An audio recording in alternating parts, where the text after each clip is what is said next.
I'm Richard Ordidge, Chairman of Horsham Rugby Club. I've been a member here for nearly 50 years, both as a player, as a boy, a man. So in terms of how we have improved the club and made it a more attractive place to come, we've totally transformed the inside of the clubhouse. We've added a 3G pitch, which is RFU-funded.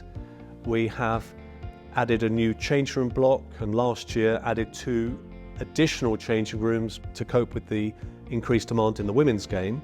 And then outside the clubhouse, with the help of PE, we have most recently installed EV chargers. So with the installation of the chargers from PE, there's no cost involved to the club for the groundworks or installation, but what we get in return is increased footfall and convenience for users of the club. The chargers are easy to use, there's no sign up, there's no app, and it's tap and go. So there are people coming to the club that would not ordinarily have come to the club in the past because they're coming here to charge their cars.